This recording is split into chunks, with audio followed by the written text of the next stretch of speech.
The old rocking chair groaned softly under my weight, a familiar sound in the quiet of our living room. For 37 years, this house, this chair, this life with Linda had been my sanctuary, a place where the world outside faded away. My days were a comfortable rhythm of routine, and I found a deep, simple joy in its predictability. That was before Thursday, before the evening shattered into a million pieces. I was lost in the pages of a well-worn book, its story as familiar as my own, when Linda appeared in the doorway. The air in the room, usually so warm and still, grew thick and heavy. She stood there, her face a mask I didn't recognize, her hands twisting in front of her. "Bernard," she said, and the formal use of my name sent a cold shiver down my spine. She always called me Bernie, or just B. A silent alarm blared in my mind. Something was wrong. Terribly wrong. "I need to tell you something," she whispered, her voice trembling. "I should have told you years ago, but I was a coward. I thought I could bury it." I closed my book, the familiar weight of it suddenly alien in my hands. "What is it, Linda?" I asked, my voice a quiet echo in the suffocating silence. She moved to the armchair across from me, gripping the back of it as if it were the only thing holding her up. "The life we've built together," she started, her gaze fixed on the floor. "It isn't what you think it is." My heart pounded a frantic rhythm against my ribs. I forced myself to stay calm, to not give in to the rising panic. "What do you mean?" She finally sat, her hands clasped tightly in her lap, the gold of her wedding band a cruel glint in the dim light. "There's something I never told you about the early years of our marriage. I wasn't faithful to you." The words hung in the air, a physical blow that stole my breath. "It wasn't a single, reckless mistake," she continued, her voice barely a whisper. "It was a lie that had been woven into the very fabric of our lives. It started in the second year of our marriage. Decades." The word landed on me like a crushing weight. She said a name I knew, a name I trusted, a name that belonged to a ghost from our past.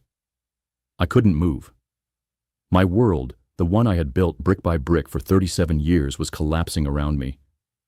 Linda reached for my hand, but I pulled away. "Bernard, please," she begged, tears streaming down her face.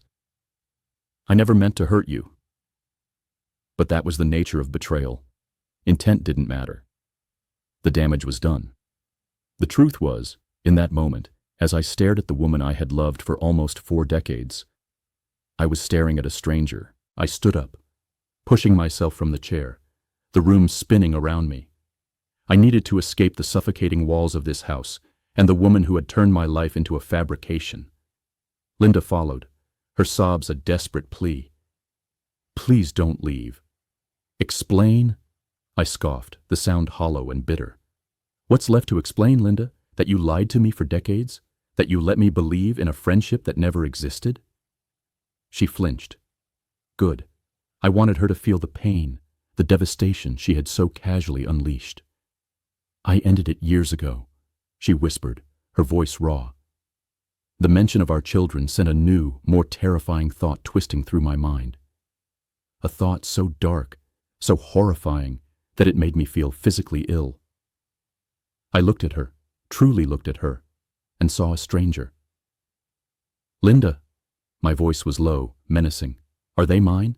She didn't have to say a word. Her silence was the answer. It was a scream that tore through the quiet room, a devastating confirmation that turned my world completely upside down. I stumbled backward, hitting the wall. I had raised them, our children, with all the love in my heart. Now I didn't know if they were even mine. "They don't know," she pleaded, reaching for me. "It doesn't change anything." I recoiled from her touch as if it would burn me.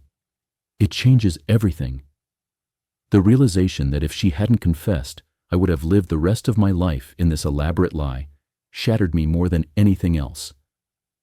"What we have," I echoed, my voice raw and broken. "What we have. There is no us. Not anymore." And with that, I walked out. The night air was a shock to my system, a sharp, cold slap of reality. I walked aimlessly, my mind a chaotic storm of anger and pain. The image of his face, the man she had named, my best friend, was a recurring nightmare. Nathan. The man who had stood beside me on my wedding day, toasting to our happiness while harboring such a terrible secret. I wanted to scream, to break something, anything to release the fury inside me. I ended up at a small park, a place I used to take our children. The irony was a cruel joke. I sat on a bench, my head in my hands, wrestling with the same question that had become a relentless drumbeat in my mind. Were they mine? The thought poisoned every memory, every moment I had shared with my children, the unconditional love I had given them, the lessons I had taught them, the life I had so carefully crafted for them. All of it felt tainted. I heard footsteps. I looked up and saw him. Nathan. For a moment, I thought my mind had conjured him up in a cruel twist of fate. But no, he was real, standing a few feet away, his face etched with a familiar guilt. "Bernard," he said, his voice quiet. I stared at him, unable to speak, my body a tense coil of fury. "I assume you know," he continued. "What gave it away?" I asked, my voice deadly calm. He told me it was a long time ago, a little over a year. He was a different person then, he said, selfish, reckless. "Why are you here?" I finally managed to ask. "Linda called me," he admitted. "She told me you left, that she was worried." I laughed a bitter, humorless sound. "Now she's worried." "Bernard, I know I have no right to ask for your forgiveness," he said, his gaze fixed on the ground. "But if it means anything, I really am sorry." Sorry. The word felt hollow, insignificant. It didn't bring back the years he had stolen. It didn't mend my broken heart. It didn't erase the lie he had helped to build. I turned my back on him and walked away. The weight of my new reality settled in, a heavy burden on my shoulders. Where was I supposed to go? My home was a museum of lies, and the people I loved most were part of a deception I was only just beginning to unravel. The question of my children's paternity, a venomous thought, consumed me. I knew I needed to know the truth, not just for me, but for the future. I called my brother Joseph. We weren't close, but he was the only person left in my life I felt I could trust. He was firm and unwavering. "Come here," he said, and for the first time that night, I felt a flicker of hope. I had a place to go, a safe harbor in the storm. I told Joseph everything, from Linda's confession to the dark questions about my children. He listened without judgment, a quiet, steady presence in the chaos. "You have to find out," he said when I was done. "You can't live the rest of your life wondering." I knew he was right, but the thought of facing my children, of asking them for the truth, was a terrifying prospect. What if I learned that they weren't mine? A week later, I sat in a quiet cafe, waiting for my son, Gregory, and my daughter, Lillian. The words I needed to say were a heavy knot in my throat. I looked at them as they sat across from me, their familiar faces suddenly filled with a frightening uncertainty. Did they have my blood in their veins? Or had I spent decades raising another man's children? When I finally told them what their mother had confessed, their reaction wasn't what I had expected. "Dad," Lillian said, her voice filled with a heartbreaking honesty. "We've known for years. My world, which I thought had already shattered, broke into even smaller pieces. They knew. They had known for years."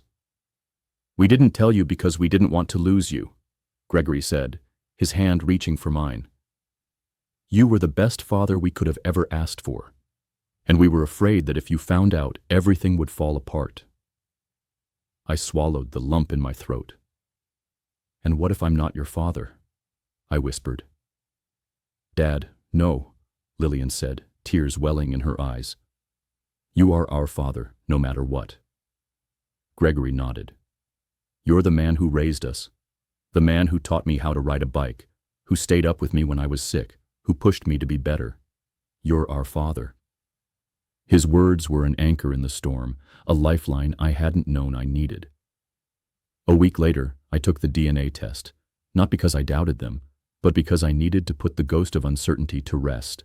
When the results came back, I laughed. It wasn't a laugh of relief or vindication. It was a laugh of pure, unadulterated release. It didn't matter. Gregory and Lillian were my children, not because of biology, but because of the bond we shared, the years of love we had built, the life we had lived together. Linda tried to reach out.